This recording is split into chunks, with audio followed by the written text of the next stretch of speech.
Hey, my thrifty friends, what is up? Tabs here from the Urban Goddess shop, and we're gonna do a get shit done video. We are gonna chat while we work together. I'm actually cleaning up my inventory room. I think I have, I don't even know, probably close to like 80 items that need to be put away. And I just been kind of like shoving them in here in IKEA bags. And then last night, Jeff and I were doing shipping and it was just a gong show. And he was like, "How do you work in this?" And I was like, "I can't. Like, I literally can't function in this." So today we're just gonna kind of work through this, and I have a couple topics I want to discuss. We're gonna talk about Poshmark, a couple things about Poshmark, and then lastly I want to touch a little bit on Nicole State, which I don't usually talk about other resellers, but I have a personal experience with this person, and I just have been quiet about it for quite a long time, and I feel ready to just kind of talk about it. I don't know. We'll see. We'll see where the conversation goes. Okay, so first off, let's talk about Poshmark announcing the rollback, right? So Manish was like, we're going to roll back changes, and I feel like now we've had, 2 weeks to kind of mull this all over and decide what are they actually doing? Are they doing this? I have my own thoughts on it. So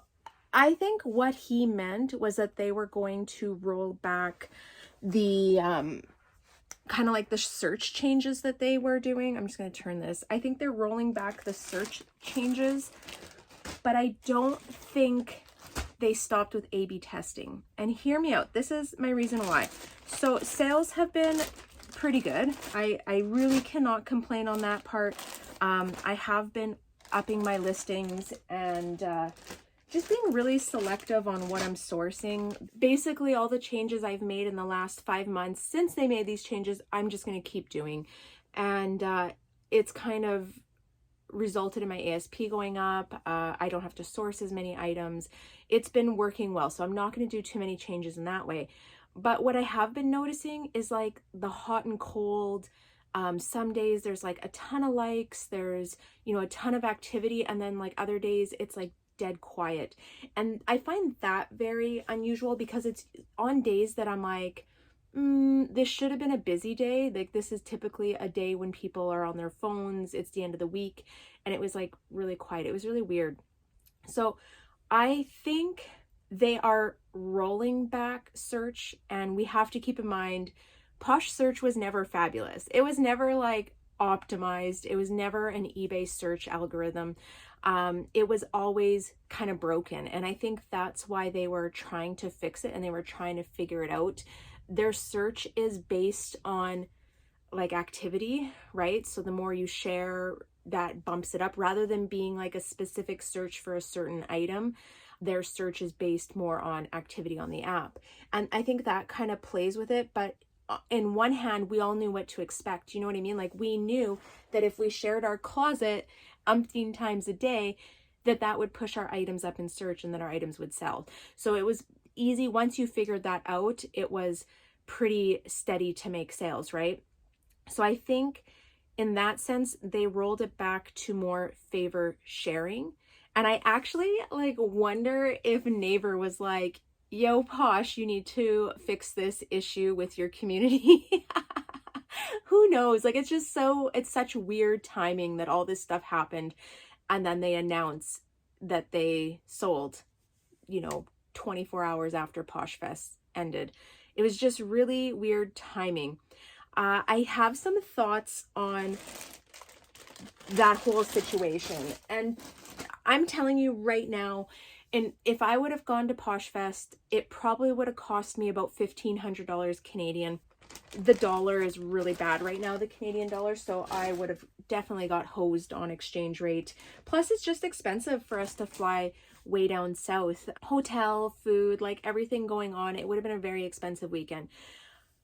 I think I don't even know.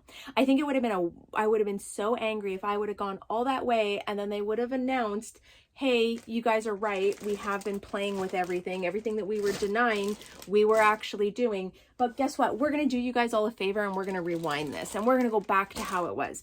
Number one, I would have been like, I would have lost my mind there.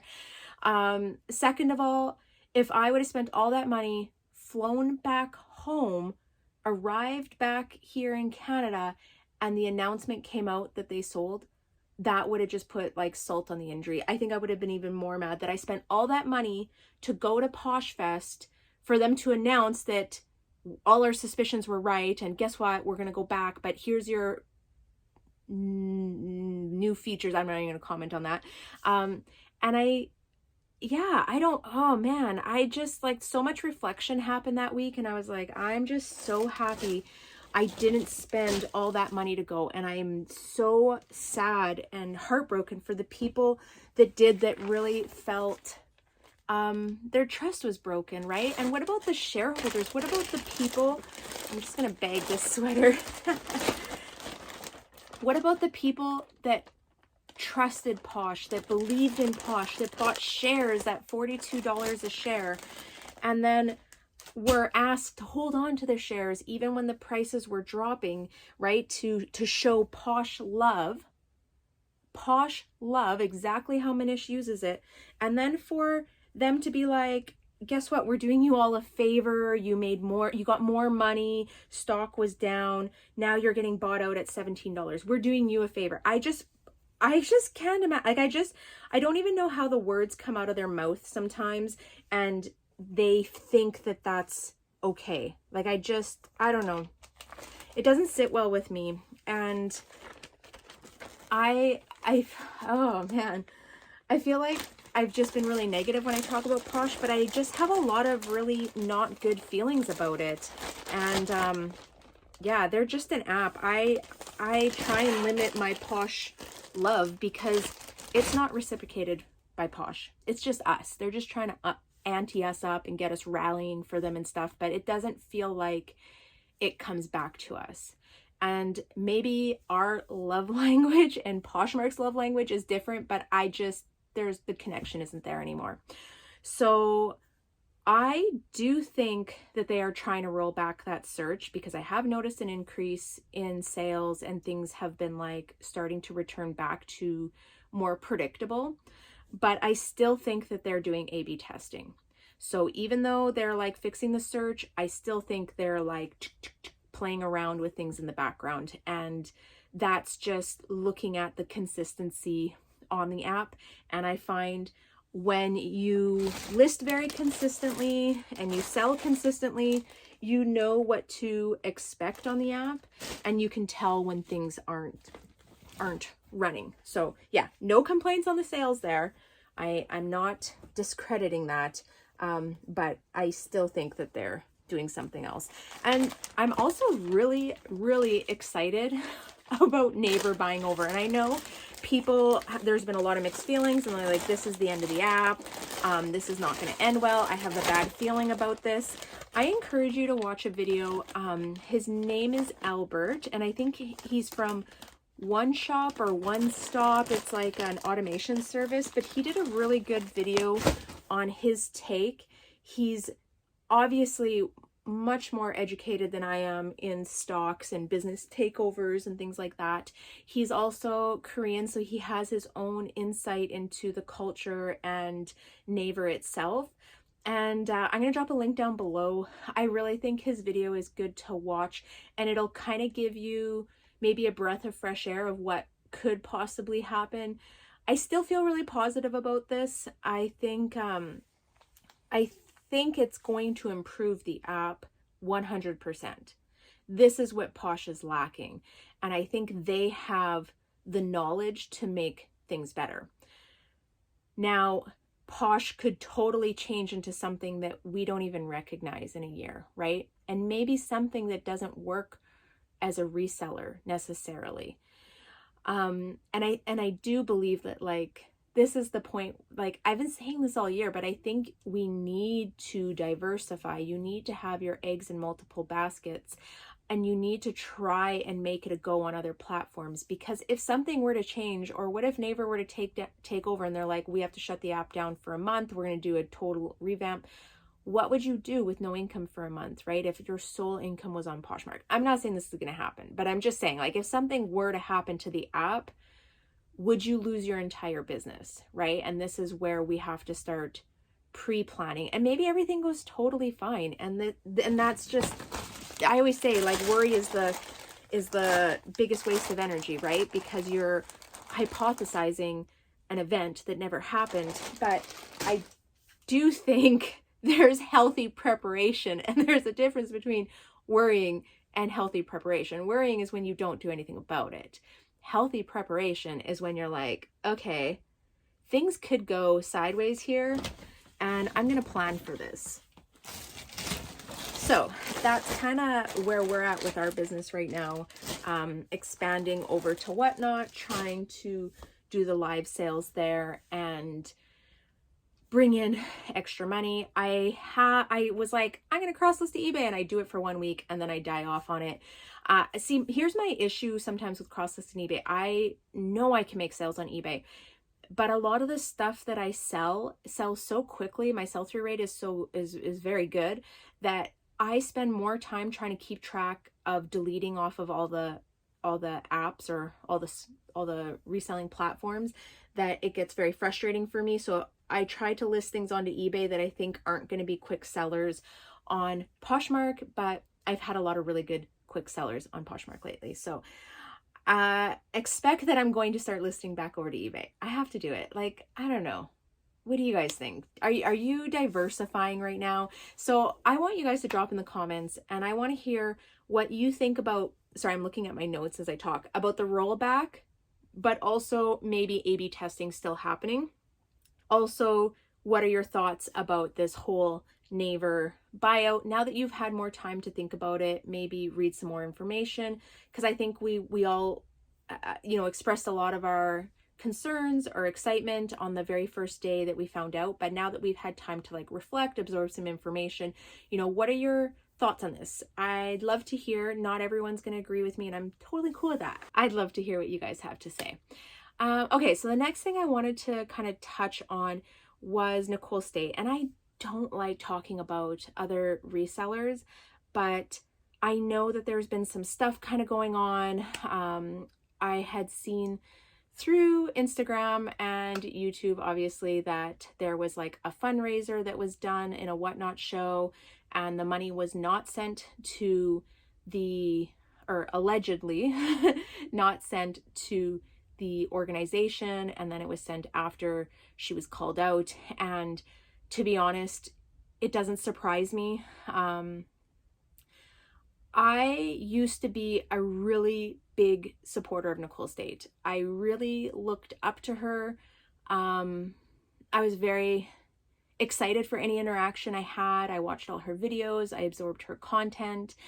To this day, I do think she's a smart businesswoman, although she's also not in some ways, but I think she is very analytical, and I like that. But there's a lot of characteristics that outweigh the good with her, and I think that it kind of needs to be talked about a little bit more in the community, because there's so many new resellers right now, and everyone, she was gone for a year, she came back, and then there's all these new resellers. So the people that are always going to support her, and then there's like these new people that are like, oh my gosh, she's successful, she knows so much, I want to hear. And she like has a really good way of trying to make community, do you know what I mean? And it's her community.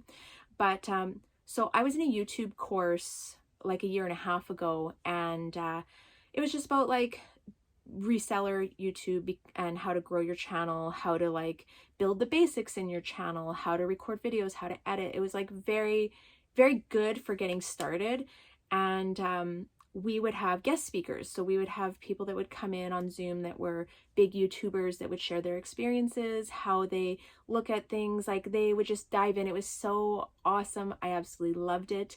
And we had Nicole State come on one time, and she came on in the midst of those reseller boxes that they were selling. I can't even remember the whole situation because I never bought. I was watching and I was like, oh my gosh, those are expensive. And I just think mystery boxes are such a risky buy. Like, you guys know, I don't stand behind them. You're giving your hard-earned money to someone and wishing for the best, hoping that they send you good inventory and that they want you to succeed. And at the end of the day, they don't. They just want to succeed.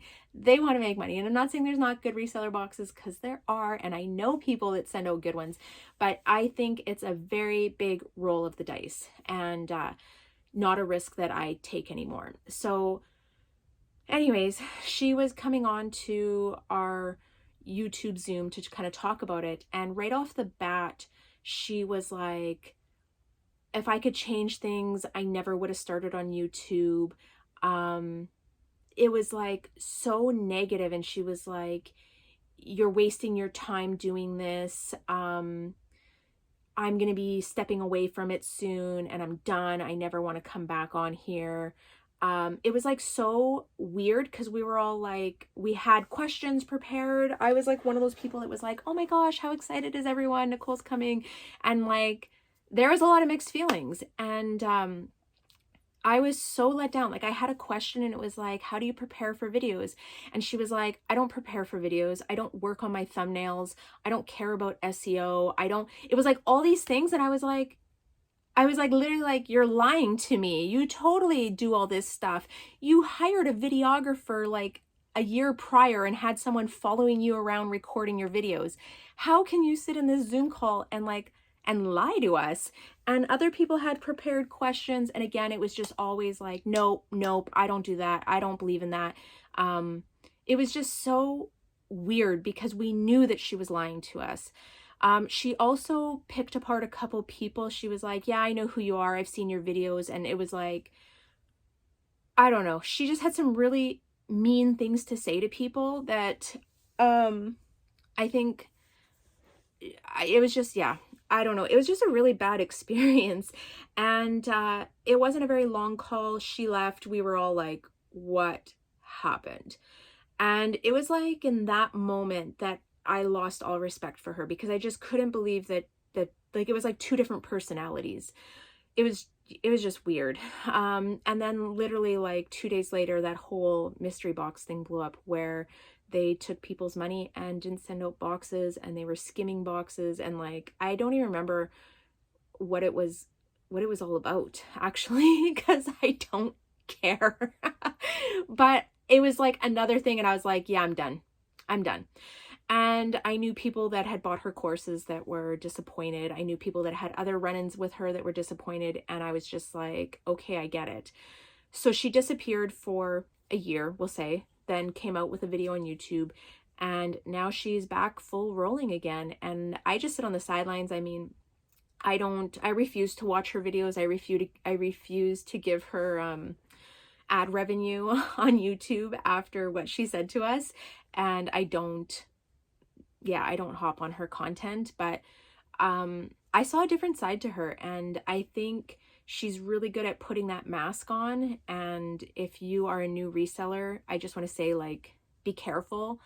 There's multiple sides to her, and she's been around for a long time, and it usually ends with a bad situation and she disappears for a while and then comes back. And I think there was multiple incidents before I started reselling as well, that there was already a group of people that were like, she's bad news. And I was like, no, she's awesome. And then I have my own run-in with her, and I was like, ugh.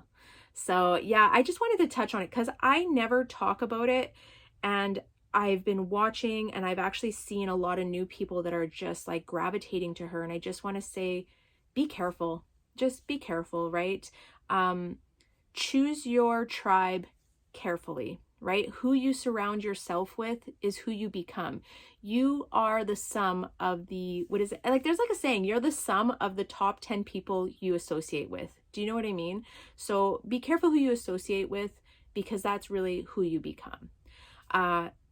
Just throwing that out there. I'm not looking for like negative comments on this. I'm not looking to cause any more drama, but I feel like we all have the right to kind of talk our piece about things, especially if we've been around for a while and we've had our own experiences. This is not me like talking about other people or being like, I heard this or I heard that.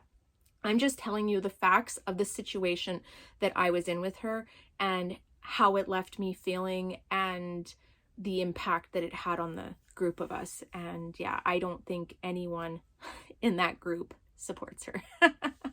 I'll say that.